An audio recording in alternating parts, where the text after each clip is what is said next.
অন্যদিন হলে বলতাম মেঘে মেঘে অনেক বেলা হয়েছে, কিন্তু আজকে মেঘ নেই বন্ধুরা, আজকে চনচনে ঝনঝনের রোদ। আজকে হচ্ছে শুক্রবার, ভ্যাপসানি গরম, তার সঙ্গে চনচনে রোদ, কেমন লাগছে বলে তো? কিন্তু এইটা দেখে আমার মনটা ভালো লাগছে। এই যে হলুদের সঙ্গে একটা গোলাপির কম্বিনেশান, অনেক কটা এক জায়গায় হলে কেমন লাগতো বলো তো? ভালো লাগতো না? খুব ভালো লাগতো। কোমরে হাত দিয়ে ভাবছি, আজ কি ওপর তলাও ঠিকঠাক হয়নি, নিচের তলাও ঠিকঠাক হয়নি। নিচের তলায় মানে ঠিকঠাক বিছানা টিছানাগুলো আমি করে দিই, তারপরে বৌদি এসে ঝাঁট টাট দেয়, সেটা তো হয়নি। এবং ওপর তলাটাও আজকে হয়নি। কেন হয়নি পরে বলছি। এখন ডাইচুবড়ি করা মানে যে বিছানার চাদরগুলো অর্ধেক পাট করে রেখেছি, আর অর্ধেক পাট করতে হবে। দুদিন ধরে একটু একটু রোদ পেয়েছি, তার মধ্যেই শুকিয়ে শাকিয়ে একদম খনখনে করে নিয়েছি। আজকের রোদটা দেখে মনে হচ্ছে আজকে যদি কাচতাম তাহলে সেদিনের মানে বিগত দুদিন এই জিনিসপত্রগুলোকে নিয়ে যে কত্থক দিতে হয়েছে সেটা আর করতে হতো না। কিন্তু না, যাই হোক, হয়ে তো গেছে, সমস্ত বিছানা চাদর টাদর কাচা হয়ে গেছে, তার সঙ্গে আরও অনেক কিছু কেচেছি। তবে হ্যাঁ, জন্মাষ্টমী আর হাতে গোনা কটা দিন আছে, এরপর আস্তে আস্তে টুকটুক করে পর্দাগুলোকে খুলতে হবে, পর্দাগুলোকে কাচতে হবে। অনেক কাজ ভাই, অনেক কাজ। হ্যাঁ, তারপরে ঝাড়াঝুড়ি তো আছেই। তখনকার মানুষ পালা পার্বণে ঝাড়াঝুড়ি কাচাকুচিও হতো। এখনকার তো নিত্যদিনের এগুলো, নিত্যদিন একটুখানি ঝেড়ে নিই, একটুখানি কেচে নিই, এ তো সবারই চলতে থাকে। তবে হ্যাঁ, যখন এই কাচাকুচি ঝাড়াঝুড়িটা হয়ে যায় না, তখন কি মনে হয় বলো তো? না সত্যি আমার বাড়িটা ভালো লাগছে আমার কাছে। মনটাকে পজিটিভ বানাতে গেলে, সংসারটাকে পজিটিভ বানাতে গেলে একটু পরিশ্রম লাগে ভাই। বিনা পরিশ্রমে কিছুই হয় না। তাহলে পজিটিভনেস কী করে আসবে বিনা পরিশ্রমে? দেখেছো, কাজের ফিরিস্থিতি দিতে দিতে তোমাদের তো বলা হয়নি। সুপ্রভাত বন্ধুরা, কেমন আছো সবাই? বংশাবলীর নতুন একটা ব্লগে তোমাদের সকলকে স্বাগত। দেখো, এটাও গতকাল সন্ধ্যাবেলায় এখানে অনেক মানে কি বলবো, আননেসেসারি জিনিস। আননেসেসারি মানে কি, এখানে থাকার মতন অপ্রিয় জিনিসগুলো ঢুকেছিল, সেগুলোকে টেনে বার করে পরিষ্কার করেছি। দেখো গুনছি, 1টা 2টো 3টে 4টে 5টা 6টা 7টা 8টা বিছানার চাদর এখনও পর্যন্ত মানে প্লাস্টিকের মধ্যে আছে, মানে ভাঙা হয়নি। আর এই ডান দিকেরগুলো আর বাঁ দিকে কটা আছে, এখানে আরও কটা ঢুকবে, আর ওপরে কটা আছে। হ্যাঁ, তোমার এবছর আর বিছানার চাদর কিনবো না ভাবছি। কিনলেও এই যে খাটটা, এই খাটটায় না সব বিছানার চাদর হয় না। এই খাটটার জন্য পার্টিকুলার 2টো বিছানার চাদর কিনবো। তাছাড়া একটা সিঙ্গেল বেডের শুধু কিনবো, আর কিনবো না। বিছানার চাদর কেনার নেশা গো, এই নেশা অনেক দিনকার। যখন হাতে পয়সা ছিল না তখনও কিনতাম, ধার বাকিতেই কিনতাম। ধার বাকিতে বলতে কি, আমাদের বাড়িতে একজন আসতো, একটা মেয়ে আসতো জানো, সে মানে, ও বৌদি নাও না, নাও না, তুমি আস্তে আস্তে শোধ করে দেবে। না গো, নেবো না, তোমার দাদা বকবে, নেবো না। নাও না বৌদি, তুমি আস্তে আস্তে শোধ করে দেবে, আস্তে আস্তে শোধ করে দেবে। ব্যাস, সেই যে আস্তে আস্তে শোধ করে দেবে বলে তখন নিতাম। এখনও আসে মেয়েটা জানো, এখনও ওর কাছ থেকে নিই। তখন নিতাম ধার বাকিতে, এখন নগদে নিই। দেখো, ইনকাম করার রাস্তা এখন অনেক খুলে গেছে। তুমি যে পথটা বেছে নেবে, মেয়েটা সৎ পথে ইনকাম করতে চাইছে, এটাই তো বড় ব্যাপার। তাকে যদি আমাদের মতন মানুষেরা যদি সহযোগিতা না করি, তাহলে তো মানে তারও একটা ধিক্কার এসে যাবে জীবনে। তবে হ্যাঁ, মেয়েটা একটা ছোট্ট দোকানও করেছে। বলছে, জানো বৌদি, একটা ছোট্ট দোকান করেছে, আমি খুব ভালো করেছো, একদিন তোমাদের দোকানে যাব। বলছে, তুমি যেও না, তুমি গেলে যে আমার কী আনন্দ হবে। আমি বললাম, হ্যাঁ গো, তোমার দোকানে যাব। বলছে, তুমি ব্লগ করবে তো আমার দোকানে? আমি বললাম, হ্যাঁ অবশ্যই করব, তুমি যদি বলো অবশ্যই করব। 3-4 দিন আগে এসেছিলো, দিয়ে বলল, বৌদি আমার বর একটা ভালো চাকরি পেয়েছে। মানে প্রাইভেট কোম্পানিতেই চাকরি করতো। প্রাইভেট কোম্পানিগুলোর অবস্থা তো জানো, তথই বচো। হ্যাঁ, বলছে এবারে প্রাইভেট কোম্পানিটা খুব ভালো জানো, যদি করতে পারে খুব ভালো হবে। আমি বললাম, টিকে থাকতে পারলেই তো ভালো। প্রাইভেট কোম্পানিগুলো তো মানে সেই কী বলবো, আখের ছিবড়ে বানিয়ে দেয় মানুষকে, না আখের ছিবড়ে বানিয়ে দেয়। তার রস যতক্ষণ থাকে ততক্ষণ তারা শুষে নেয়। দেখো, তোমাদের সঙ্গে গল্প করতে করতে আর হুড় হুড় করে কাজ করছি, তোমরা হয়তো বলবে, ও শ্রাবণী ডান দিকে চাদরটা মনে হচ্ছে একটুখানি উঠতো। আমি জানি তো ডান দিকে চাদরটা উঠবে, মানে কিচ্ছু করবো না, শুধু পেতে রেখে দিয়ে চোখের শান্তি মনের শান্তি করে, হ্যাঁ, তারপরে নিচে পালাবো। নিচেও ঘরগুলো পরিষ্কার করতে হবে, নিচে ঘরগুলো পরিষ্কার করা হয়নি। আর বৌদি গেছে মেয়ের বাড়িতে উনান নিয়ে আসতে, মানে ওর তো ঘর ফর সমস্ত উনান ফুনান সব ভেঙে দিয়েছে, ও একটা উনান তৈরি করতে দিয়েছে। ওর মেয়ে বলেছে ভাদ্র মাস পড়ার আগেই তুমি উনান নিয়ে চলে যাবে। আর দেখো মোটামুটি করে রেখে দিয়েছি, এটাকে দুপুরবেলা এসে ঠিকঠাক করে ম্যানেজ করব। এখন এরকমই থাক, সব দেখতে গেলে আর কিছুই হবে না। চলো এই ঘর থেকে পালাই, নাহলে এটা ওটা নজরে পড়ে যাবে, আবার পরিষ্কার করতে লেগে যাব। দেখো সব বন্ধ করে দিলাম লাইট। এইবার দেখো কি চিত্র, ওপরটা দেখলে মনে হবে এই ম্যাটটার উপর শুয়ে পড়ে কাঁদি। ও মাগো কী অবস্থা হয়ে আছে আমার, আমার সোফাটা কী অবস্থা হয়ে আছে। কালকে কুচুম আর ওর বাবা দুজনে মিলে কি শর্টস দেখছে না কি দেখছে, দেখেছো? দুজনে মিলে নৃত্য করেছে এখানে, নৃত্য নৃত্য নৃত্য বললেও, মানে নৃত্য বললে খুব দামি কথা বলা হয়ে যাবে। নৃত্য করেছে, নৃত্য দুজনে মিলে, হা হা হা হো হো হো, এটা বাবা দেখো ওটা বাবা দেখো।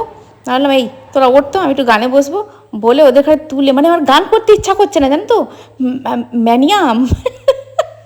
আমারও ওসিডি আসছে মনে হয়, না ওসিডি ঠিক নয়।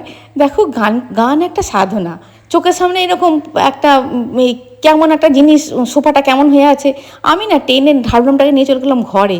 ঘরে গিয়ে বসে বসে গান করেছি, এখানটা করতে পারলাম না, কেমন অস্বস্তি হচ্ছিল। বললাম সকালটুকু হোক তারপরে পরিষ্কার করবো, মোটামুটি করে পরিষ্কার করলাম ওটাও। তবে সোফার ঢাকনাটা তুলতে হবে আজকে, তবে পারবো না, কালকে, কালকে একদম দেখা যাবে ওপরতলায় কী করা যায়। আজকে করব না, কেন করতে পারবো না, আজকে সময় সুযোগ কোনোটাই নেই। সুপ্রভাত বন্ধুরা, কেমন আছো সবাই? প্রচণ্ড হাফসানি গরম দেখো। মোটামুটি যে কাজগুলো করবো ভেবেছিলাম হয়ে গেল সকাল সকাল। হ্যাঁ, এবার ব্রেকফাস্ট তৈরি করব। আর আজকে আমাদের ঘরের চিমনিটা দেখেছো তো, চিমনিটা মানে স্যাকশন হচ্ছে না, ভালো ভালো স্যাকশন হচ্ছে না, না কি প্রবলেম আমি বাবা জানি না, তেল টপ টপ করে পড়ছে। আর ওই তেল যে মানে সে কি বলবো, ওই তেল যেখানে যেখানে পড়ছে, খাবারে পড়া তো মানে কড়াতে পড়ছে না, কড়ার ধারে ধারে ধারে ধারে পড়ছে। অনেকদিন থেকেই হয়েছে যে আমাদের ইয়ে সারাতে এসেছিলো, কি ঘেমে গেছি, চান করে এসে ভালো করে তোমাদের সঙ্গে গল্প করবো, বসে ভালো লাগছে না, স্নান করে আসি। যে তোমার ওয়াটার ফিল্টারটা সারাতে এসেছিলো। হ্যাঁ, কী বলছ? এই ব্যক্তি বাড়িতে থাকলে না জ্বালিয়ে মারে। ওই তোমার ফিল্টারটা যে সারাতে এসেছিলো, সে বললো বৌদি আপনার তো বয়স হয়ে গেছে, চিমনিটা, সে তোমাদের তো বললাম বয়স হয়ে গেছে চিমনিটা, তা চিমনিটা পাল্টে নিলেই হয়, তা বিক্রি করে কিছু মূল্য পেতাম। ওই বললো বিক্রি করে দেবো, দিয়ে আপনি কিছু মূল্য পাবেন, একটা ভালো চিমনি কিনে নিন। দেখো এখনই কিনবো বললে কিনতে পারবো না, হ্যাঁ, কেননা এই মুহূর্তে কেনা সম্ভব নয়। আর চিমনিটা বহুত দিন না সার্ভিস করানো হয়নি, মানে আমার ভিতরে মনে হয় প্রচুর মানে চবনপ্রাশ জমে গেছে, ময়লা জমে গেছে, এই চবনপ্রাশের মতো ময়লাগুলো হয় না, মনে হয় জমে গেছে। হ্যাঁ, ও দেখি, বলেছি গতকাল বলেছি আজকে আসার কথা আছে, ইন্দ্র দুটো ছেলেকে পাঠাবে বলেছে। ইন্দ্রকে বললাম তুমিও এসে দেখে যেও কন্ডিশান কেমন, তা আজকে আসার কথা আছে। জানি না, হয়তো বেজে গেল প্রায়, অনেকটাই প্রায় বেজে গেছে, আজকে অনেক বেলা হয়ে গেছে জানো। সকাল সকালে উঠেছি, তোমার ব্যায়াম ট্যায়ামও হয়েছে, সবই হয়েছে, একটু আলোচনা করতে, গুরুত্বপূর্ণ একটা আলোচনা করতে গিয়ে দেরি হয়ে গেল। তাই মিস্ত্রি আসার কথা আছে, হ্যাঁ, তার আগে ব্রেকফাস্টটা করে নিই, বানিয়ে নিই, ওরা তো খুলতে একটু সময় লাগবে, খুলে নেওয়ার পর তারপরে আমি রান্নাবান্না চাপাবো। আজকে বিশেষ কিছু হবে না, ডিমের ঝোল আর ভাত করবো ভাবছি, আর কিছু করবো না, আর উচ্ছে আছে ভাতে দিয়ে দেবো, এই হবে আজকে। চলো স্নান করে আসি, কি কষ্ট হচ্ছে। স্নান টান করে চলে এসেছি, পুজো আমি দেবো না, পুজো প্রভু দিয়েছে, ও বেরোবে আর কুচুমও বেরোবে। গতকাল রাত্রিবেলা ভিজিয়ে রেখে দিয়েছিলাম, দেখো 4 রকমের ডাল আর ছোলা, তোমার ছোলা, কাবলি ছোলা, মটর ডাল, মুগ কড়াই, মানে মুগ কড়াই বলতে কি গোটা মুগ যেটাকে বলে, সব একসঙ্গে ভিজিয়ে রেখে দিয়েছিলাম। এটাকে সিদ্ধ করে নেব, নুন দিয়ে একটু সিদ্ধ করে নেব, অর্ধেক রেখে দেবো রাত্রের জন্য, রাত্রে তরকা মতন করব, ওটার জন্য করে রেখে দেবো, মানে আমার কাজটা একটু এগোনো থাকলো, সিদ্ধ করা থাকলে। আর কুচুমের তোমার চিকেন স্টিউর জন্য চিকেন আছে, ওটা দিয়েও করতে পারি, ডিম দিয়েও করতে পারি, একটু তরকা মতন করে দেবো আর রুটি করবো, ব্যাস হয়ে যাবে। আর দেখো গোলাপি জবা গাছটাকে তোমাদের দেখাচ্ছি, দেখেছো? ওটা এখানে ছিল, ওটাকে না শিকড় হয়ে গেছিলো নিচে, জানো তো, শিকড় চলে গেছিলো। প্রভুকে কবে বলছি কাটো কাটো কাটো, হ্যাঁ ওখানে রেখো না, শিকড় চলে যাবে। ওটাকে তুলেছো তো কেমন ঝিমিয়ে ঝিমিয়ে গেছে গাছটা, কি জানি হ্যাঁ বাঁধবে কি না। তবে জবা গাছ তো মরে না, তবে ওখানে বসিয়ে রেখে দিয়ে টবেতে শিকড় চলে গেছে, ওটাকে তুলে অন্য জায়গায় বসাবো। চলো একটুখানি কারি পাতা নিয়ে যাই। দেখো কারি পাতা দেবো, দিয়ে এই দেখো এটা ছানা করব, ছানা দিয়ে কারি পাতা দিয়ে, আর তোমার গাজর, একটু পেঁয়াজ, আর তোমার ক্যাপসিকাম দিলে দিতে পারো, বরবটি দিলে দিতে পারো, যে কোনো সবজি দিয়ে দিয়ে এত ভালো খেতে হয়। তার মধ্যে ছানাটা দিয়ে দেবো, কেননা ছেলেটা যাবে কলকাতা আজকে, কখন যে ফিরবে তার ঠিক নেই। এইবার ভাবো এই দুধটাকে নিয়ে রেলা হবে, তার থেকে এই দুধটাকে ছানা কাটিয়ে ওইটার সঙ্গে করে দিই। আর দেখো ছানা কাটানো হয়ে গেছে, ওটার সঙ্গে করে দিই, একটু নেড়ে চেড়ে দিলে খাওয়া হয়ে যাবে, উঠে যাবে দুধটা। আর দুধ নিয়ে সারাদিন টেনশন করতে হবে না। আর দুধটা আমি খুব একটা ফ্রিজে ঢোকাই না, বাইরেই রাখি। বাইরে রাখলে কী হবে, জাল দিয়ে রাখতে হয়। আর এই তো সকালবেলায় জাল দিচ্ছি, সন্ধ্যাবেলা যদি জাল না দিই এত গরমের মধ্যে দুধ কেটে যায়। আর দেখো দিয়ে দিলাম। এটা জানো তো ছেলেদের বাচ্চাদের টিফিনেও দিতে পারো, যারা ছানা এমনি খেতে চায় না, দুধ খেতে চায় না, দেখবে টিফিনেও দিয়ে দিলে রুটির সঙ্গে ভালোভাবে খেয়ে নেয়। আর একটু সিদ্ধ তুলে নেব, তোমার এটাকে একটুখানি গ্রাইন্ড করব। কী দিয়ে গ্রাইন্ড করব দেখাচ্ছি। দেখো হেলদি খাবার যে কোনো উপায়ে খেতে হবে, এটাই হচ্ছে মোদ্দা কথা। হেলদি খাবার যে কোনো উপায়ে খেতে হবে, অতিরিক্ত তেল ঝাল মশলা ছাড়া। হ্যাঁ মশলাও কিন্তু অনেক সময় কাজে দেয়, জানো, শরীরে মশলাও কাজে লাগে, কিন্তু অতিরিক্ত তেলটা একদমই ভালো নয়। আর দেখো কত রকমের নিয়েছি, এর মধ্যে কিন্তু মটর ডালও আছে, তোমার ঘুগনির ডালও কতগুলো আছে। 2 চামচ ওটস নিলাম, আর 2 চামচ ছাতু নিলাম, একটুখানি নুন নেব পরিমাণ মতন, অল্প একটুখানি চিনি নেবো। চিনিটা তোমরা স্কিপ করতে পারো। আর দেখো নিয়ে নিলাম 2টো রসুন নিলাম, একটা কাঁচা লঙ্কা নিলাম। 2টো করে কাঁচা লঙ্কা নিলেও খেতে ভালো হয়, একটা কাঁচা লঙ্কা নিয়েছি যেহেতু কুচুম খাবে। আর আগে আমার চিলাটা বানিয়ে নেবো, কেননা পরে আর একটা চিলা হবে, মানে এইটার সঙ্গে সংযোগ হবে। তোমরা হয়তো বলবে গতদিনই তো দেখলাম এই চিলাটা, না এই দেখো তোমাদের বারবার বলছি কেন, দেখো আমি মানে কি বলবো, আগে একরকমভাবে খাবার খেতাম, এখন এইগুলোই খাচ্ছি। এগুলো খেয়ে আমি ভালো আছি, জানো। অন্য কিছু খেলে না পেটটা ভার মতন হয়ে থাকতো, আর এটা খেলে 2 ঘন্টার মধ্যেই মোটামুটি খিদে পেয়ে যায়, বেশ মানে কি বলবো, পেটটা ভার হয়ে থাকে না। আমি যেহেতু ডিম খাই না, সুতরাং এটাতে ডিম মানে এর পরে যে ছিলাটা করব এটাতে ওইটাতে ডিম যাবে। আমি যেহেতু ডিম খাই না বলতে কি, সকালবেলা তো মোটেই খাবো না, আর আমরা ডিম খেতে ভালোও লাগে না। আর এটা আমার জন্য করে নেবো, এরকম 2খানা আমার জন্য করে নেবো, তারপরে মানে ওদের করব। সর্ষের তেলেই করি। তোমরা হয়তো বলো সর্ষের তেলে, হ্যাঁ সর্ষের তেলেই খাবে। আমি বলছি না, রিফাইন তেল আর ময়দা জীবন থেকে একদম বাদ দিয়ে দেবে বন্ধুরা, একদমই খাবে না, একদম ভালো নয় খাওয়া। এরকমভাবে 2টো করে নেবো। তারপরে দেখো একটা ডিম ফাটিয়ে দিয়েছি, দেখেছো এতে। আর দিয়েছি কি বলো তো, 2 চামচ বেসন, একটু মোটা ধরনের হবে। আর একটু তেলটা লাগবে, যেহেতু ডিম দিয়েছি সেই হেতু একটু তেল লাগবে। আর তাতে কুচনো অল্পটুনি পেঁয়াজ কুচনো ছিল, ওইতে পেঁয়াজ কুচনোটাও দিয়ে দিয়েছি, আর একটুখানি লঙ্কা কুচনো দিয়েছি, নাহলে ভালো লাগবে না। এটা এত স্বাস্থ্যকর, এত স্বাস্থ্যকর। তবে হ্যাঁ তেলটা দিয়েছি তো, আর ডিমটা দিয়েছি। তোমার অন্য রকমভাবে মানে তেলটা দিলে না এই মানে ফ্রাই প্যানে একটু ভালোবাসাবাসি হতে একটু সময় লাগে। আর দেখো আস্তে আস্তে ধীরে সুস্থে, যদি মানে সঙ্গে সঙ্গে ইনস্ট্যান্ট কেউ খাবো বলে, তাহলে এটা যদি করা থাকে, তাহলে তোমার কি বলবো, এর থেকে মুখরোচক, সুস্বাদু আর হেলদি খাবার আর হয় না। কতগুলো জিনিস গেল বলো তো এর মধ্যে।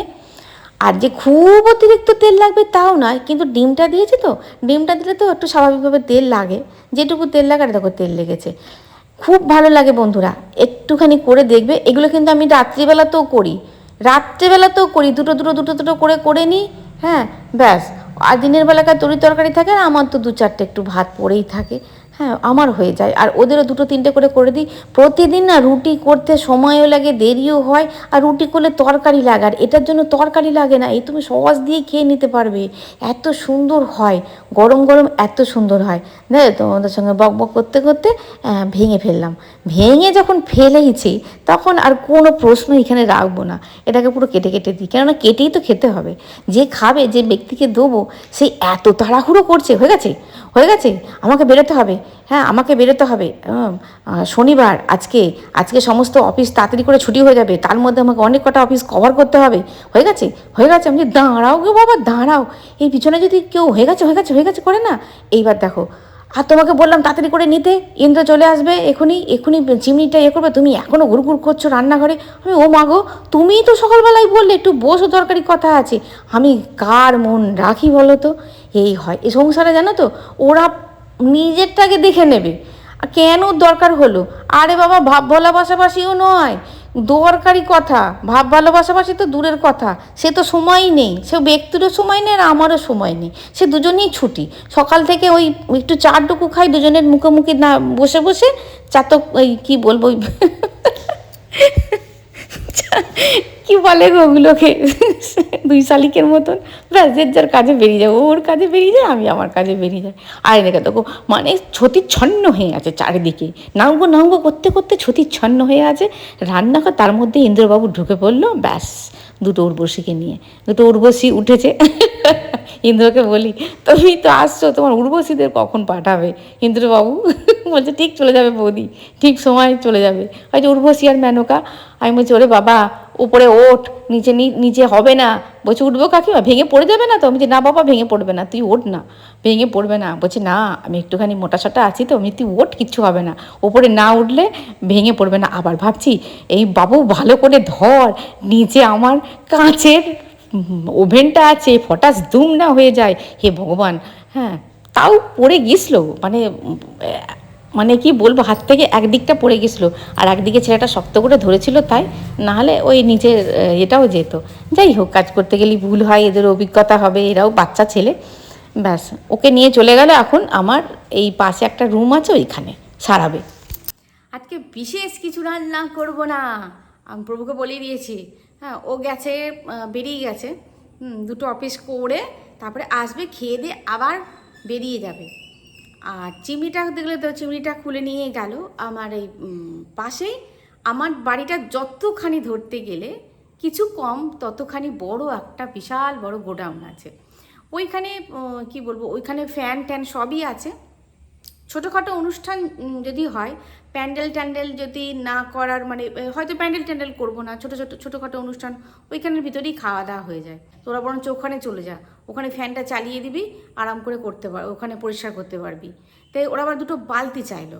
হ্যাঁ আমি বললাম হ্যাঁ রে, বালতি কি এর কীরকম বালতি? হ্যাঁ বলছে বড় বড় দুটো বালতি দাও। আবার ইন্দ্র নিজেই স্টোর রুমে গিয়ে, হ্যাঁ স্টোর রুম থেকে দুটো, একটা বড় বালতি আর একটা ছোট বালতি আবার দিয়ে এলাম। আমি কিছুক্ষণ পরে গেছি, দেখছি ভিতরে কত নোংরা জমেছে ওর ভিতরে, ওর ক্ষমতাই নেই, ওর ক্ষমতাটাই নেই। দেখো মেশিনের ভিতরে অত নোংরা যদি থাকে, তাহলে আমাদের শরীরের ভিতরে কত নোংরা আছে। আমাদের শরীরের ভিতরে যা যদিও বা নোংরা পরিষ্কার করা যায়, মেশিনের ভিতরে নোংরা পরিষ্কার করা যায়, যদি মানুষের মনের আর মস্তিষ্কের মধ্যে যদি নোংরা থাকে, তাহলে বলুন কোথা থেকে কোথায় আসছো? হ্যাঁ গো, হ্যাঁ একটা ঘটনা আছে, মানে ঘটনা আজকে হলো, মানে আমি অবাক হয়ে গেলাম মানুষের মানসিকতা দেখে, যে রাত্রে ঘুমোয় কী করে, এত নেগেটিভিটি মাথায় পুষে রাত্রিবেলা ঘুমোয় কী করে, কথাবার্তা শুনে অবাক হয়ে গেলাম। আমাদের মানে গ্রামেরই এক মানুষের কথা শুনে আমি অবাক হয়ে গেলাম, যে এত নোংরা মানসিকতা মস্তিষ্ক মানে পোষণ করে রাত্রে ঘুমোয় কী করে। এরা কিন্তু বিন্দাস ঘুমোবে কেন বলো তো? এদের মানে কি, এরা বলতে হয় মুখে বলে দেয়, এরা ভাবে না যে যাকে বলছি তার কি রিয়াকশান হতে পারে, সুতরাং এরা ঘুমোয়, যাকে বলে সে ঘুমোতে পারে না। অনেকে বলো না যে এত কিছু করে ওরা ভালো আছে, হ্যাঁ বলবো আমি পরে। তা যাই হোক, আমি অন্য প্রসঙ্গে চলে গেলাম। এখন মোটামুটি দেখা যাক, যদি সারানো হয়তো ভালো, নাহলে তখন তো কিনতেই হবে। আর তোমাদের অনেক প্রশ্ন না জমা হয়ে পড়ছে, হ্যাঁ, উত্তরও আমি দিতে পারছি না। আর তোমার নেটও খুব স্লো কাজ করছে, একটু অ্যাডজাস্ট করে নাও। হ্যাঁ, আর তোমাদের কমেন্টস তো আমি পড়ছি, কমেন্টসের উত্তর আমি দিতে পারিনি, কিন্তু যেগুলো তোমরা জিজ্ঞাসা করছো সেগুলো স্ক্রিনশটে চলে যাচ্ছে। আর স্ক্রিনশট আমার এত নেওয়া হয়ে গেছে না, আমার তো ল্যাপটপ আর কম্পিউটার নেই, হ্যাঁ, যে আমি ওখানে রেখে দেবো, এই ফোনেই রাখতে হয়। ফোনের তোমার গ্যালারি স্টোরেজ ফুল হয়ে যাচ্ছে। সুতরাং তোমরা অনেকেই জিজ্ঞাসা করেছো যে কবে প্রশ্নগুলো উত্তরগুলো দেবে। অবশ্যই দেব। তোমরা এই 1-2 দিনের মধ্যে যেগুলো করেছো, অনেক দিন আগে করেছো, হ্যাঁ, সেগুলো পারলেও করে দেবে, বুঝলে তো। হয়তো আমার স্ক্রিনশট নেওয়া হয়েছে, হটকারিতার মধ্যে আমি ডিলিট করে ফেলেছি। যখন ডিলিট করি না, তখন স্টোরেজ ফুল দেখায়, তখন মানে কি কোনটাকে ডিলিট করছি ভেবে পাই না। সময় হাতে অল্প, তো অল্প সময়ের মধ্যে ভিডিও এডিটিং করি, ভিডিও সেভ করি, ভিডিও আপলোড করি, একদম হাতে গোনা সময়। ওই সারা দিন ধরে ভিডিও নিয়ে পড়ে থাকলে হবেও না, বুঝলে। ওই জন্য আমি তোমাদের বলছি একটু সহযোগিতা করো। যদি প্রশ্ন যদি অনেক দিন আগে করেছো, হ্যাঁ, হয়তো বলছে শ্রাবণে উত্তর দেবে, অবশ্যই উত্তর দেবো। আর একবার করে দেবে, এই 2-3 দিনের মধ্যে প্রশ্নগুলো করে ফেলো, হ্যাঁ, তাহলে আমার সুবিধা হবে। রাগ করো না, কমেন্টসের উত্তর আমি অবশ্যই দেবো। একটু সময়টা কম থাকছে, পাচ্ছি সময়টা। তা যাই হোক, আর কি বলতে গেলাম বলো তো। হ্যাঁ, একজনকার প্রশ্ন অনেক দিন থেকে বলেই যাচ্ছে। ওই যে নেপাল বেড়াতে গিয়েছিলাম, নেপাল বেড়াতে গিয়ে তোমার ওই ঘটের কথা বলেছো, ওই ঘটের কথা কালকে বলবো, আজকে বলছি না। ওটাটা কিন্তু মঙ্গল ঘট, জানো। দেখো পজিটিভিটি, দেখো নেপাল কিন্তু একটা পুরো হিন্দু রাষ্ট্র। হ্যাঁ, ওরা হিন্দু রাষ্ট্র বলেও শুধু নয়, পজিটিভিটির মানে বাড়িকে যদি করা যায় না, তাহলে অনেক ফল হয়, অনেক। কিন্তু মা লক্ষ্মী শুধু পজিটিভিটি দেখেই আসেন, সবাইকার বাড়িতে যান, স্টে করেন সেইখানে যেখানে পরিষ্কার পরিচ্ছন্নতা থাকে আর যেখানে পরিশ্রম থাকে। শুধু পরিষ্কার পরিচ্ছন্ন দিয়েই কিন্তু জীবনে সব কিছু হয় না। সব কিছুর চাবিকাঠি হচ্ছে ওই পরিশ্রমের দোরগোড়ায়, ওই পর্যন্ত যেতে হয় মানুষকে, নাহলে কিছু হয় না। কোনো স্টেজেই কিছু হবে না, কোনো স্টেজে কিছু হয় না। তো যাই হোক, ভিডিওটাই, সবাই মশাটাও কেমন জ্বালাচ্ছে দেখেছো। ভিডিওটা এই পর্যন্ত দেখা হচ্ছে, পরের ভিডিও খুব ভালো থাকবে, খুব সুস্থ থাকবে। আজ আছি বন্ধুরা, টাটা।